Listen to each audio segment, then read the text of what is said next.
अमीर और गरीब माँ बेटी का मेकअप कंपटीशन। सेजल अपना कबर्ड खोलती है और उसमें से एक ड्रेस निकालती है। फिर उसे देखते हुए अपने आप से कहती है, हाँ, ये ड्रेस मेरी फेयरवेल के लिए बिल्कुल परफेक्ट रहेगी। और ये कहते हुए सेजल उस ड्रेस को प्रेस करने लगती है। प्रेस करते हुए वो मन में सोचती है, फेयरवेल पार्टी में तो कितने सारे लोग होते हैं, सभी इतनी सुंदर सुंदर ड्रेस पहनकर आते हैं। मैं ये ड्रेस पहनकर जाऊंगी तो सभी मेरी बहुत तारीफ करेंगे। वैसे तो ये ड्रेस थोड़ी पुरानी है, लेकिन फिर भी अच्छी है। यही सोचते हुए सेजल ड्रेस प्रेस कर रही थी। तभी अचानक वो ड्रेस जल जाती है। सेजल घबरा जाती है और अपनी माँ को आवाज दे, माँ, माँ, इधर आओ जल्दी। सेजल की माँ भागकर वहाँ आती है और कहती है, क्या हुआ मेरी बच्ची, तू इतनी घबराई हुई क्यों है? माँ देखो ना, मेरे पास यही एक ड्रेस थी जिसे मैं फेयरवेल पार्टी में पहनने वाली थी और ये भी जल गई है। मैं क्या पहनूंगी? सभी लोग वहाँ इतनी सुंदर सुंदर ड्रेस पहनकर आएंगे और क्या मैं ये जली हुई ड्रेस पहनकर वहाँ जाऊंगी? अरे मेरी बच्ची, तू इतनी चिंता क्यों करती है? तेरी माँ है ना, मैं इसे बिल्कुल ठीक कर दूंगी। चल मेरे साथ। आशा उस ड्रेस को अपनी मशीन के पास लेकर आती है। फिर अपने पास रखा हुआ कपड़े का एक फूल निकालती है और उसे ड्रेस पर रखकर सिलाई कर देती है। साथ ही उसके आसपास मोती लगा देती है, जिसके बाद वो सेजल को ड्रेस देते हुए कहती है, बेटा, ये ड्रेस पहनकर देखो, तुम्हें कहीं से भी ये जली हुई नहीं लगेगी। हाँ माँ, सचमुच ये ड्रेस पहले से भी ज्यादा सुंदर हो गई। किसी को भी पता नहीं चलेगा कि ये ड्रेस यहाँ से जली हुई थी। आप तो सच में आर्टिस्ट निकली। इतने अच्छे से आपने मेरी ड्रेस बना दी। ऐसे तो कोई फैशन डिजाइनर भी नहीं बना सकता। हाँ बेटा, जब मैं तेरी उम्र की थी ना, तब मुझे भी बड़ा शौक था। मैं सुंदर सा मेकअप करके और अच्छी अच्छी ड्रेस बनाकर पहनती थी। लोग मेरी बहुत तारीफ भी करते थे, लेकिन गरीबी के नीचे मेरा हुनर दब कर रह गया और बस घर गृहस्थी संभालते संभालते ही मेरा जीवन गुजर गया। हाँ माँ, सच में आप बहुत टैलेंटेड हो। काश आपका ये टैलेंट आपका प्रोफेशन बन पाता। अरे बेटा, तू क्यों चिंता करती है? मेरा टैलेंट मेरा प्रोफेशन नहीं बना तो क्या हुआ? आज तेरे काम तो आ रहा है ना, मेरे लिए यही बहुत है। मुझे भी आपसे ये सब कुछ सीखना है माँ। आप कैसे सिंपल कपड़ों को स्टाइलिश बना देती हो, और मैंने देखा है कि आप बिना महंगे मेकअप को यूज किए भी कितना अच्छा काम कर लेती हो। हाँ हाँ बिटिया, मैं तुझे सब सिखा दूंगी, लेकिन अभी तो तैयार हो जा, वरना तुझे देर हो जाएगी। सेजल नहा धोकर ड्रेस पहनती है और अपनी माँ के पास आती है और कहती है, माँ बताओ मैं कैसी लग रही हूँ? बेटा तू बहुत सुंदर लग रही है, बिल्कुल किसी परी की तरह। माँ, आप जल्दी से मुझे तैयार कर दो। अब आशा उसे आईने के सामने ले आती है और अपने पास रखे थोड़े बहुत मेकअप प्रोडक्ट से उसका हल्का फुल्का मेकअप करती है। सेजल जब खुद को आईने में देखती है तो अपनी माँ से कहती है, माँ तुमने मुझे बहुत अच्छा तैयार किया है और ये हेयर स्टाइल भी बहुत अच्छी लग रही है। जहाँ एक तरफ सेजल को उसकी माँ ने तैयार कर दिया था, वहीं दूसरी तरफ सेजल की पड़ोसन कृतिका बहुत महंगी ड्रेस पहनकर अपनी मेकअप आर्टिस्ट माँ से मेकअप करवा रही थी। तैयार करने के बाद भावना कृतिका को देखकर कहती है, ये हुई ना बात, मेरी बेटी बहुत सुंदर लग रही है। देखना, फेयरवेल पार्टी में सबसे सुंदर तू ही लगेगी। हाँ माँ, आपने मुझे इतनी महंगी ड्रेस दिलाई और अपने हाथों से मेरा मेकअप किया। वैसे भी आप इतनी बड़ी मेकअप आर्टिस्ट हैं, तो भला मुझे सुंदर लगने से कौन रोक सकता है? ठीक है बेटा, अब कॉलेज जाओ वरना देर हो जाएगी। चल, मैं तुझे बाहर तक छोड़ देती हूँ। भावना कृतिका को बाहर छोड़ने आती है। उधर पड़ोस में आशा भी अपनी बेटी को बाहर खड़े होकर बाय कर रही थी। भावना आशा को देखकर कहती है, अरे आशा, आज तुम्हारी बेटी की भी फेयरवेल पार्टी है क्या? हाँ, आज इसकी भी फेयरवेल पार्टी है। वैसे सरकारी कॉलेज वाले भी आजकल फेयरवेल पार्टी रखते हैं क्या? ये सुनकर ही बड़ा अजीब लगता है। मेरी बेटी के कॉलेज की बात अलग है, वो इंटरनेशनल कॉलेज है। क्या ठीक ही है। वैसे सेजल, कहाँ से बनवाई है तुमने ये ड्रेस और मेकअप कहाँ से करवाया है? आंटी, ये ड्रेस मेरी माँ ने ही बनाई है और उन्होंने ही मेरा मेकअप किया है। तभी तो ये इतनी लोकल लग रही है। मैंने तो अपनी ड्रेस शहर की सबसे बड़ी डिजाइनर से डिजाइन करवाया है और माँ ने मेरा मेकअप किया है। एनीवे माँ, मुझे देर हो रही है, मैं चलती हूँ। कृतिका चली जाती है और सेजल भी अपने कॉलेज चली जाती है। कॉलेज पहुंचते ही सेजल की सहेली सुप्रिया उसकी ड्रेस देखकर कहती है, सेजल तेरी ड्रेस तो बहुत सुंदर लग रही है। तूने किसी डिजाइनर से डिजाइन करवाई है क्या? और खास तौर पर ये फ्लावर तो बहुत ही सुंदर लग रहा है। अरे नहीं यार, तुझे तो पता है कि हमारे पास इतने पैसे नहीं है कि हम किसी डिजाइनर से ड्रेस डिजाइन करवाएं। ये मेरी मम्मी ने मेरे लिए पिछले साल बनाई थी और ये फूल भी उन्होंने अपने हाथों से बनाकर आज ही लगाया है। सच में तेरा मेकअप भी बहुत अच्छा लग रहा है। वो भी तेरी मम्मी ने ही किया है क्या? हाँ, मेरी मम्मी बहुत टैलेंटेड है। उन्होंने ही बहुत कम प्रोडक्ट में मेरा इतना अच्छा मेकअप किया है। फेयरवेल पार्टी शुरू हो जाती है। सभी लोग पार्टी में डांस करते हैं। शाम को जब सेजल घर आती है तो वो अपनी माँ को सारी बातें बताते हुए कहती है, पता है माँ, आज मेरी स्कूल की लड़कियाँ मेरे ड्रेस और मेकअप की बहुत तारीफ कर रही थी। उन्हें ऐसा लग रहा था जैसे मेरी ड्रेस किसी डिजाइनर ने बनाई हो और मेकअप किसी बड़े आर्टिस्ट ने किया हो। अच्छा बेटा, ये तो बड़ी अच्छी बात है। माँ, अगर हमारे पास थोड़े पैसे होते तो हम कोई बुटीक या पार्लर खोल सकते थे। हाँ बेटा, सोच तो मैं भी यही रही थी, लेकिन हमारी गरीबी ने हमें अभी तक कभी इतनी इजाजत ही नहीं दी। खैर, अब तो तेरी उम्र हो गई है, अब तो मुझे जो करना है तेरे लिए करना है। तभी आनंद वहां आता है और कहता है, माँ तुम क्यों चिंता कर रही हो? एक बार मैं पढ़ लिख कर कमाने लग जाऊं, फिर तो मैं तुम्हें एक अच्छा सा पार्लर खुलवा दूंगा और फिर आप दोनों मिलकर वो पार्लर चलाना। हाँ हाँ बेटा, ठीक है। मुझे तो मेरे दोनों बच्चों से जीवन में बड़ी उम्मीदें हैं। वैसे माँ, आपने मुझसे फाउंडेशन मंगवाया था ना, मैंने ला दिया है, ये लीजिए। आशा फाउंडेशन ले लेती है और कहती है, अरे सेजल बेटा, तेरा फाउंडेशन खत्म हो गया था ना, तो मैंने ये मंगवा दिया है तेरे लिए, तू इसे रख ले। तभी अरविंद भी वहां आ जाता है और ये सब देखकर कहता है, सेजल बेटा, मैं भी तुम्हारे लिए आज कुछ लाया हूँ। तुम्हारी माँ ने कहा था कि तुम्हारे पास कोई डार्क कलर की लिपस्टिक नहीं है, तो ये देखो मैं तुम्हारे लिए डार्क कलर की लिपस्टिक लेकर आया हूँ। अरे वाह पिताजी, आपने बहुत अच्छा किया। मैं इसे पार्टी में लगाऊंगी। जहाँ एक तरफ सेजल अपने भाई और अपने पिता से गिफ्ट पाकर बहुत खुश थी, तो वहीं दूसरी तरफ कृतिका भी अपनी माँ को कॉलेज की सारी बातें बताती है। माँ, फेयरवेल पार्टी में सबसे अच्छी मैं ही दिख रही थी। आखिर मेरे मेकअप और मेरी ड्रेस की बात ही अलग है। हाँ बेटा, मैं तो चाहती हूँ कि मेरी बेटी हमेशा सितारों के बीच चांद की तरह चमके। ऐसे कुछ समय बीत जाता है। एक दिन सरकारी कॉलेज के कुछ प्रोफेसर एक पैम्पलेट लेकर आशा के घर आते हैं और वो आशा और सेजल को देते हुए कहते हैं, बहन जी, हम प्रचार के लिए निकले हैं। दरअसल सरकार की तरफ से इस एरिया में एक मेकअप कंपटीशन ऑर्गेनाइज किया जा रहा है, जिसमें सभी लोग अपनी मर्जी से भाग ले सकते हैं। उस कंपटीशन में जो सबसे कम प्रोडक्ट में सबसे अच्छा मेकअप करेगा वही जीतेगा। जीतने वाले को 1 लाख का इनाम दिया जाएगा। वो लोग पैम्पलेट देखकर और सब कुछ समझाकर वहाँ से चले जाते हैं। तब सेजल अपनी माँ से कहती है, माँ, ये तो हमारे लिए बहुत अच्छा मौका है। अगर इस मेकअप कंपटीशन में हम जीत गए तो हमें अच्छी खासी रकम मिल जाएगी और हम उससे अपना एक पार्लर भी खोल सकते हैं। अरे बेटा, इस कंपटीशन में बड़े बड़े लोग भाग लेंगे और उनके पास बहुत सारा मेकअप होगा। हम इस कंपटीशन में कैसे जीत सकते हैं? माँ, आपने सुना नहीं क्या उन्होंने क्या कहा? सबसे कम प्रोडक्ट में जो सबसे अच्छा मेकअप करेगा वही जीतेगा। मुझे विश्वास है कि कम प्रोडक्ट में आप बहुत अच्छा मेकअप कर सकती हो और ड्रेस भी आप बहुत अच्छा बना सकती हो, हर डिजाइनर से अच्छा। इसीलिए हम इस कंपटीशन में जरूर भाग लेंगे। ठीक है बेटा, अगर तुझे इतना ही भरोसा है तो उस कंपटीशन के लिए हम अपना नाम दे देते हैं। मेकअप मैं तेरा ही करूंगी और मॉडलिंग तू ही करना। अब वो प्रोफेसर भावना और कृतिका के घर भी पहुँचते हैं। पैम्पलेट देते हुए लता भावना और कृतिका से कहती है, बहन जी, आप तो पहले ही इतनी बड़ी मेकअप आर्टिस्ट हैं, आपको इस कंपटीशन में हिस्सा जरूर लेना चाहिए। आपकी पड़ोसन आशा बहन भी इस कंपटीशन में हिस्सा ले रही हैं। अच्छा, वो गरीब आशा और उसकी बेटी भी कंपटीशन में हिस्सा ले रही है, तब तो हम दोनों इस कंपटीशन में जरूर हिस्सा लेंगे। आखिर हम भी तो देखें कि वो गरीब ये कंपटीशन भला कैसे जीतते हैं। लता पैम्पलेट देकर वहां से चली जाती है। भावना और कृतिका अंदर सोफे पर आकर बैठ जाती हैं। तब कृतिका अपनी माँ से कहती है, माँ, आप मेरा मेकअप करना और मैं मॉडलिंग करूंगी। मुझे विश्वास है कि हम जरूर जीतेंगे। मैं आज ही अपना नाम लिखवा कर आ जाती हूँ। तभी शुभम और आरव सारी बातें सुनकर कहते हैं, आप दोनों मेकअप कंपटीशन में हिस्सा ले रही हो, ये बात तो ठीक है, लेकिन आपको पता है कॉलोनी वाले आशा आंटी के मेकअप की भी बहुत तारीफ करते हैं। अरे शुभम, तारीफ करने से क्या होता है?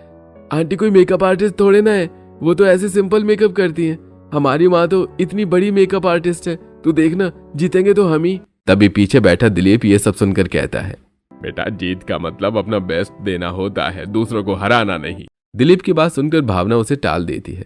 अब दोनों ही पड़ोसन इस मेकअप कंपटीशन की तैयारी में लग जाती हैं।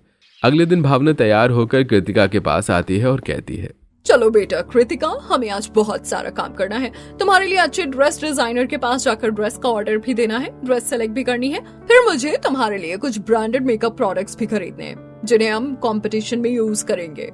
हाँ, बस मैं रेडी हो गई, चलो चलते हैं। अब भावना और कृतिका कार में बैठकर निकलते हैं। सबसे पहले वो एक बहुत बड़े डिजाइनर के पास जाते हैं। भावना उस डिजाइनर से कहती है, देखिए, मेरी बेटी का मेकअप कंपटीशन है, मेकअप तो उसका मैं करूंगी, लेकिन आपको तो पता है कि मेकअप कंपटीशन में ड्रेस का कितना बड़ा रोल होता है। इसलिए आप मेरी बेटी के लिए एक शानदार गाउन डिजाइन कीजिए। और हाँ, आप पैसों की चिंता मत कीजिए, बस आपका आर्टिकल शानदार होना चाहिए, चाहे वो फिर कितना ही महंगा क्यों ना हो। मैम, ये कुछ सैंपल्स हैं, आप इन्हें देख लीजिए और अपने अकॉर्डिंग बता दीजिए, मैं कस्टमाइज कर दूंगी। और हाँ, बिल्कुल चिंता मत कीजिए, हमारी प्राइस थोड़ी सी हाई जरूर है, लेकिन हम आपको आपकी पसंद का आर्टिकल बना कर देंगे और आपकी बेटी ही इस कंपटीशन को विन करेगी।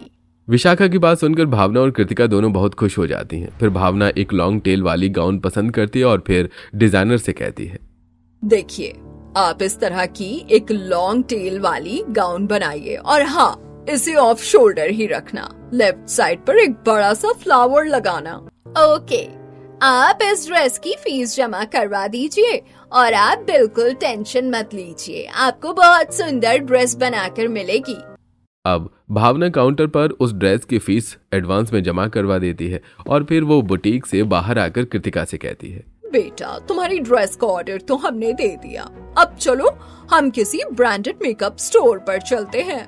भावना ऐसा कह ही रही थी कि तभी वो देखती है कि आशा अपनी बेटी सेजल के साथ सामने वाले मार्केट से कुछ थान के कपड़े खरीद रही थी। ये देखकर भावना कृतिका से कहती है, देख रही हो कृतिका बेटा, हमारे पड़ोसन थान के कपड़े खरीद रही है, शायद वो भी इस कंपटीशन के लिए ड्रेस बनाने के लिए ही कपड़े खरीद रही है। हाँ माँ, आप सही कह रही हो, चलो जरा हम उन्हें एक बार ये याद तो दिला दे कि सड़क से उठाए हुए कपड़ों से कंपटीशन नहीं जीता जाता। अब भावना और कृतिका दोनों आशा के पास जाती हैं और उससे कहती हैं, आशा, क्या तुम भी मेकअप कंपटीशन की तैयारी के लिए ड्रेस का कपड़ा खरीद रही हो? हाँ भावना बहन, अब तुम्हारी तरह हम बहुत अमीर तो है नहीं, इसीलिए किसी बहुत बड़े डिजाइनर से ड्रेस डिजाइन नहीं करवा सकते। इसीलिए मैं अपनी बेटी के लिए कपड़े खरीद रही हूँ, ताकि मैं उसके लिए हाथों से एक सुंदर सी ड्रेस डिजाइन करूँ। लेकिन आंटी, हाथों से डिजाइन किए हुए कपड़ों से कंपटीशन जीतना तो दूर की बात है, उसमें तो टिकना भी मुश्किल है। और कृतिका, ये बात तुम डिसाइड मत करो कि कंपटीशन में कौन जीतेगा। मेरी माँ बहुत टैलेंटेड है, वो अपने हाथों से ही किसी बड़े डिजाइनर की तरह ड्रेस बनाती है। वैसे बेटा, ये मान भी लिया जाए कि तुम्हारी माँ ड्रेस अच्छी बना देगी, तो तुम मेकअप किससे करवाओगी? अगर किसी मेकअप आर्टिस्ट से मेकअप करवाओगी तो उसका चार्ज तो बहुत हाई होगा। किसने कहा भावना बहन कि मेरी बेटी का मेकअप कोई मेकअप आर्टिस्ट करेगी? अरे मैं हूँ ना, मैं अपनी बेटी का मेकअप खुद करूंगी। आशा की बात सुनकर भावना और कृतिका दोनों हंसने लगती हैं। तब सेजल कहती है, ठीक है कृतिका, तुम उड़ा लो मेरा मजाक, अब तो कंपटीशन वाले दिन ही मिलेंगे, फिर देखते हैं कि कौन बेस्ट है। तो तय रहा सेजल, मुझे भी तुम्हें हारता हुआ देखकर बहुत खुशी होगी। अच्छा, अब मैं चलती हूँ, मिलते हैं कंपटीशन वाले दिन। ऐसा कहकर कृतिका अपनी माँ के साथ वहाँ से चली जाती है। इधर सेजल अपनी माँ से कहती है, माँ, आप उनकी बातों पर कोई ध्यान मत देना, ये कपड़ा बहुत सुंदर लग रहा है, हम इसे ले लेते हैं और जल्दी करो, अभी मोती और कुछ वर्क की चीजें भी तो खरीदनी है। हाँ बेटा, ठीक है भैया, ये फैब्रिक आप 10 मीटर दे दो। आशा और सेजल फैब्रिक खरीद कर एक स्टोर पर आ जाते हैं, जहां वो कढ़ाई का कुछ सामान, कुछ रेडीमेड फ्लावर ड्रेस में लगाने के लिए केन और कुछ डेकोरेशन की और चीजें खरीदते हैं। फिर वो एक छोटी सी मेकअप की दुकान पर जाते हैं, जहां से थोड़ा बहुत मेकअप भी खरीदते हैं। जैसे ही सेजल और आशा उस दुकान से बाहर निकलते हैं तो देखते हैं कि थोड़ी ही दूर पर एक ब्रांडेड शोरूम में खड़ी भावना और कृतिका ब्रांडेड मेकअप खरीद रही थी। उन्हें देखकर सेजल कहती है, माँ, कृतिका को अपने ब्रांडेड मेकअप यूज करने का कितना घमंड है ना, मुझे पूरा विश्वास है कि आप और मैं उनके घमंड को जरूर तोड़ देंगे। ऐसा कहकर सेजल अपनी माँ के साथ अपने घर की तरफ निकल पड़ती है। वहीं कृतिका अपनी माँ से कहती है, माँ, हमने काफी सारे ब्रांडेड प्रोडक्ट खरीद लिए हैं, मुझे लगता है कि ये मेकअप कंपटीशन के लिए काफी है। अब आप इन्हीं प्रोडक्ट से मेरे फेस पर प्रैक्टिस कर लेना ताकि समय पर सब कुछ परफेक्ट हो जाए। बेटा तुम चिंता मत करो, मुझे किसी भी प्रैक्टिस की जरूरत नहीं है, परफेक्ट तो तुम ही रहोगी। ऐसा कहकर भावना और कृतिका भी अपने घर आ जाते हैं। कृतिका को देखकर शुभम और आरव कहते हैं, कृतिका दीदी मैं देख रहा हूँ कि आप बहुत जोर शोर से कंपटीशन की तैयारी कर रही हैं। हाँ शुभम भैया, आज तो कृतिका दीदी और माँ ने मिलकर पापा अच्छा खासा पैसा खर्च किया है। वैसे भावना आरव सही कह रहा है। हाँ तो क्या हो गया, इकलौती बेटी है हमारी, इस कंपटीशन में उसे जीतने के लिए चाहे जितना भी खर्च हो जाए मैं पीछे नहीं हटूंगी। ठीक है भाई, कर लो खर्चा, बस खुश रहो तुम लोग। तो वहीं दूसरी तरफ सेजल और आशा भी घर पहुंचती हैं। आनंद उन्हें देखकर कहता है, माँ आ गए आप लोग, दिखाओ आप क्या क्या लेकर आई हो। हाँ दीदी बहुत अच्छा है। अरे भाई तुम लोग जो करते हो वो अच्छा ही करते हो। वैसे बेटा कंपटीशन जीतने के लिए सिर्फ खर्च काफी नहीं होता, इसमें टैलेंट भी लगता है। पिताजी आप तो जानते हैं कि माँ के पास टैलेंट की कोई कमी नहीं है और मैं उनकी बेटी हूँ तो उन पर ही जाऊंगी ना। आप देखना ये कंपटीशन मैं ही जीतूंगी। अपनी बेटी का ऐसा कॉन्फिडेंस देखकर अरविंद भी बहुत खुश हो जाता है। अगले दिन सुबह भावना कृतिका से कहती है, कृतिका बेटा मैंने पार्लर वाली से बात कर ली है, तुम जाओ और हाइड्रो फेशियल करवा लो, इससे चेहरे पर अच्छा ग्लो आता है। हाँ ठीक है मैं अभी जाती हूँ। कृतिका हाइड्रा फेशियल लेने के लिए बाहर निकलती है। तभी वो देखती है कि सेजल अपने आंगन में गुलाब के फूल, सरसों, दालचीनी और मसूर की दाल को एक साथ मिलाकर सुखा रही थी। कृतिका ये सब देखकर मजाक उड़ाते हुए कहती है, ये क्या सेजल, तुम कंपटीशन की तैयारी छोड़कर खाना बनाने में लगी हो? ये खाना बनाने के लिए नहीं है, ये तो मेरे उपटन के लिए है। माँ ने कहा है कि इन सब चीजों का उपटन बनाकर लगाने से चेहरे पर बहुत अच्छा ग्लो आता है। तुम बिना सेजल कहाँ पुरानी बातों में लगी हुई हो। मुझे देखो मैं हाइड्रो फेशियल करवाने जा रही हूँ। हाइड्रो फेशियल का रिजल्ट बहुत अच्छा होता है। मेरी माँ कहती है कि इससे चेहरे पर बहुत अच्छा ग्लो आता है। अब तुम करो ये सब, मैं तो चली हाइड्रो फेशियल करवाने। ऐसा कहकर कृतिका चली जाती है। सेजल उन सभी चीजों को धूप में सुखाकर इकट्ठा करती है और रसोई में जाकर उन्हें मिक्सर में पीसकर पाउडर बना लेती है। फिर वो अपनी माँ के पास आती है और कहती है, माँ पाउडर तो मैंने बना लिया, बताइए इसे कैसे लगाना है। बस बेटा इसमें थोड़ा कच्चा दूध मिला लो और लगा लो। अब सेजल रसोई में जाती है और थोड़ा सा पाउडर लेकर उसमें कच्चा दूध मिलाती है और चेहरे पर लगा लेती है। वहीं दूसरी तरफ कृतिका एक बड़े से पार्लर में जाती है जहां उसका पहले से अपॉइंटमेंट फिक्स था। वहां वो हाइड्रा फेशियल करवाती है। ऐसे समय बीतता है और कंपटीशन का दिन और भी पास आ जाता है। एक दिन भावना कृतिका के साथ बुटीक में पहुंचती है और कहती है, हमारा ड्रेस बन गया हो तो हमें दे दीजिए। हाँ हाँ बिल्कुल, आपका ड्रेस कंप्लीट हो गया है, ये रही आपकी ड्रेस, देख लीजिए जैसा आपने कहा था वैसा ही डिजाइन हुआ है और काफी सुंदर लग रहा है। भावना और कृतिका ड्रेस देखते हैं। वो सचमुच बहुत सुंदर लग रही थी। वो लोग ड्रेस लेकर घर आ जाते हैं। दूसरी तरफ आशा अपनी बेटी के लिए अपने हाथों से ड्रेस बना रही थी। बहुत मेहनत से वो ड्रेस में मोती, लेस और कुछ रेडीमेड फ्लावर्स लगाती है। इस काम में सेजल भी उसकी मदद करती है और आशा एक बहुत सुंदर सी गाउन तैयार कर देती है। सेजल उसे देखकर कहती है, माँ तुमने तो बहुत सुंदर गाउन बना दी। इतनी सुंदर गाउन तो कोई डिजाइनर भी नहीं बना सकता। ये ड्रेस पहनकर तो कंपटीशन में सब मुझे ही देखेंगे।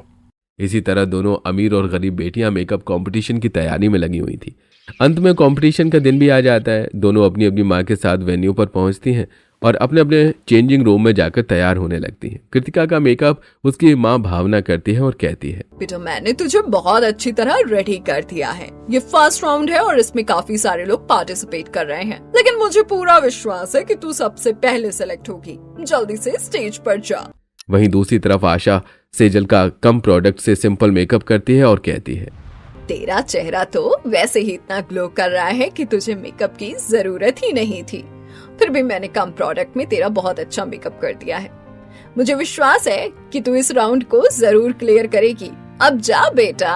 अब अमीर और गरीब दोनों बेटियां स्टेज पर सभी लोगों के बीच रैंप वॉक करती हैं।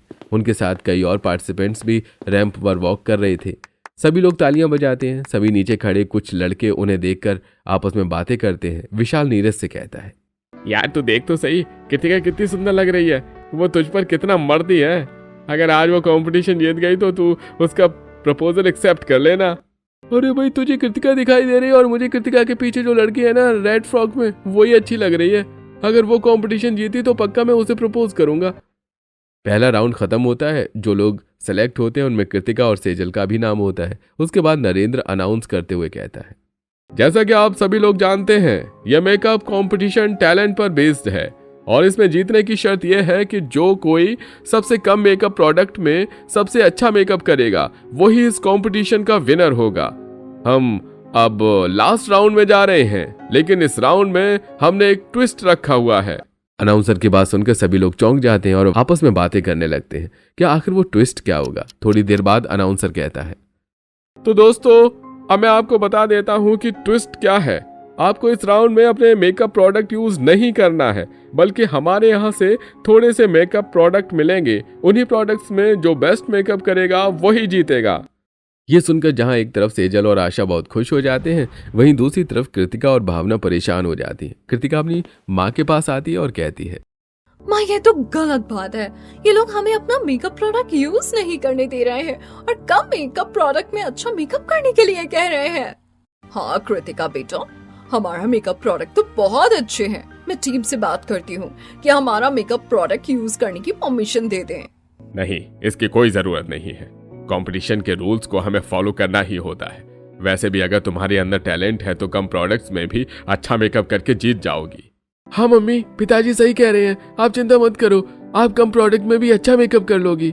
वहीं दूसरी तरफ सेजल खुश होते हुए अपनी माँ से कहती है, माँ सुना तुमने कि सभी कॉम्पिटिटर्स को अपने मेकअप से मेकअप नहीं करना है, बल्कि उन्हीं के दिए हुए मेकअप से मेकअप करना है। ये तो बहुत अच्छी बात है। अब होगी सचमुच टैलेंट की परीक्षा। हाँ बेटा, उन लोगों ने शायद इसीलिए ऐसा किया है क्योंकि उन्हें पता है कि जिनके पास पैसा है वो महंगे प्रोडक्ट खरीद कर लाएंगे और जिनके पास नहीं है वो बेचारे सस्ते प्रोडक्ट से मेकअप करेंगे। अब उनके दिए हुए एक जैसे प्रोडक्ट से मेकअप करने में सभी का असली टैलेंट पता चलेगा और मैं तो बहुत कम मेकअप में भी तेरा बहुत अच्छा मेकअप कर दूंगी। आशा, हमें तुम्हारे टैलेंट पर पूरा भरोसा है। तुम अपना बेस्ट दो। माँ इस कंपटीशन में तो अब आप दोनों का जीतना और भी ज्यादा पक्का हो गया है। अगला राउंड स्टार्ट होता है और कमरे के सामने ही सभी लोग टीम की तरफ से मिले हुए मेकअप से अपनी अपनी मॉडल का मेकअप करते हैं, जिसमें आशा और भावना भी अपनी अपनी बेटियों का मेकअप करती हैं। भावना ढेर सारे मेकअप प्रोडक्ट यूज करके कृतिका का मेकअप कर रही थी, तो वहीं आशा कम से कम प्रोडक्ट यूज करके सेजल का मेकअप कर रही थी। थोड़ी देर में मेकअप राउंड खत्म होता है और रैंप वॉक स्टार्ट होती है। नीचे खड़े लोग दोनों को देखकर बातें कर रहे थे। देख रही है रीता, सेजल और कृतिका दोनों ही कितनी सुंदर लग रही हैं। हाँ नीलम, तू सही कह रही है, सुंदर तो दोनों लग रही हैं, लेकिन कृतिका ने काफी डार्क मेकअप किया है जबकि सेजल का मेकअप काफी फ्लोरल और स्किन टाइप लग रहा है। यार तो ये भी तो देख कि सेजल की स्किन कितनी ग्लो कर रही है। हाँ नीलम, वैसे तो दोनों की ड्रेस भी काफी सुंदर लग रही है। ऐसा लगता है कि दोनों ने ही किसी बड़े डिजाइनर से अपनी ड्रेस डिजाइन करवाई है। उनकी ड्रेस उनके मेकअप में चार चांद लगा रही है। अरे तू कैसी बात कर रही है यार, कृतिका ने अपनी ड्रेस किसी बड़े डिजाइनर से डिजाइन करवाई होगी, लेकिन सेजल बेचारी गरीब है। उनके पास इतने पैसे कहाँ से आएंगे कि वो अपनी ड्रेस किसी बड़े डिजाइनर से डिजाइन करवा सके। हाँ यार, मैंने तो ये सोचा ही नहीं। लगता है आंटी ने खुद से ही ड्रेस डिजाइन की है और सेजल की ड्रेस काफी सुंदर भी लग रही है। इधर सभी लोग उन दोनों के बारे में बात कर रहे थे तो उधर रैंप वॉक का राउंड भी खत्म हो जाता है और अनाउंसर विनर का नाम अनाउंस करता है। और जैसा कि आप लोग जानते हैं कि कम प्रोडक्ट में जिसने सबसे अच्छा मेकअप किया होगा वही विनर होगा, तो इस अकॉर्डिंग काफी गहराई से ऑब्जर्वेशन के बाद हमारे जजेस ने फैसला किया है कि आज की विनर है सेजल। ये सुनकर सभी तालियां बजाने लगते हैं। सेजल भी ये सुनकर बहुत खुश हो जाती है। तभी अनाउंसर कॉम्पिटिटर्स से कहता है, प्लीज आप लोग अपने अपने मेकअप आर्टिस्ट को भी यहाँ बुला लीजिए। सभी लड़कियां अपने अपने मेकअप आर्टिस्ट को स्टेज पर बुलाती हैं। अनाउंसर सभी को सांत्वना पुरस्कार देता है। सभी लोग स्टेज से चले जाते हैं। उसके बाद अनाउंसर रनर अप मतलब कृतिका और उसकी मां को एक छोटा मेडल देते हुए कहता है, आपका परफॉर्मेंस भी काफी अच्छा था। भावना और कृतिका दोनों दुखी मन से वो मेडल ले लेती हैं और स्टेज से नीचे उतर जाती हैं। उसके बाद अनाउंसर एक बड़ा मेडल और 1 लाख का चेक सेजल और आशा को देते हुए कहता है, ये 1 लाख का चेक हमारी टीम की तरफ से आपके लिए। आप लोग सचमुच बेस्ट हो। सेजल और आशा वो चेक ले लेती हैं और स्टेज से नीचे आ जाती हैं। सेजल अपने पिताजी के पास आती है और उन्हें मेडल और चेक देते हुए कहती है, पिताजी देखा, हमने जीत लिया। हाँ बेटा, तुम लोगों का परफॉर्मेंस सच में बहुत अच्छा था, तुम्हें तो जीतना ही था। वहीं दूसरी तरफ कृतिका अपने पिता और अपने भाई के पास आती है और कहती है, पिताजी देखा आपने, हम हार गए और सेजल जीत गए। कोई बात नहीं बेटा, जीत और हार तो कंपटीशन का हिस्सा होती है, लेकिन सबसे बड़ी बात यह है कि आज तुम्हें यह सीखना चाहिए कि पैसे से हम हर चीज नहीं जीत सकते और टैलेंट गरीबी या अमीरी देखकर नहीं आता। हाँ दीदी, पिताजी सही कहते हैं। तुझे तो अपनी दोस्त को उसकी जीत पर बधाई देनी चाहिए, क्योंकि जीती भले वो हो, लेकिन सीख तो तुझे ही मिली है ना। वहीं सेजल अपने पिता से कहती है, पिताजी मैं अपने दोस्तों से मिलकर आती हूँ। सेजल थोड़ी दूर खड़ी अपनी सहेलियों के पास जाती है और उनसे बातें करने लगती है। तभी नीरज वहां आता है और सेजल को प्रपोज करते हुए कहता है, सेजल, मुझे तुमसे कुछ कहना है। दरअसल मुझे तुम बहुत दिनों से पसंद हो, लेकिन मैं तुम्हें अपने मन की बात कहने का सही मौका ढूंढ रहा था। क्या तुम मुझसे शादी करोगी? देखिए ये बात आपको मेरे परिवार से करनी होगी। तभी कृतिका भी वहां आ जाती है और सेजल से कहती है, सेजल बहुत बहुत मुबारक हो, तुम इस कंपटीशन की विनर हो और होना भी चाहिए, क्योंकि तुम्हारा परफॉर्मेंस सचमुच बेस्ट था। इसका मतलब है कि आज इस कंपटीशन के साथ साथ मैंने तेरी दोस्ती भी जीत ली है। यह सुनकर कृतिका मुस्कुरा देती है और आगे बढ़कर सेजल को गले से लगा लेती है। वहीं आशा और भावना भी एक दूसरे को देखकर मुस्कुराती हैं और हाथ मिलाकर हमेशा के लिए दोस्त बन जाती हैं। थोड़ी दिनों बाद नीरज अपने परिवार वालों के साथ रिश्ता लेकर सेजल के घर आता है और इस तरह सेजल और नीरज की शादी पक्की हो जाती है। कंपटीशन से जीते हुए पैसों से आशा और सेजल मिलकर एक बड़ा पार्लर भी ओपन कर लेती हैं और इस तरह उनके जीवन में सब कुछ ठीक हो जाता है।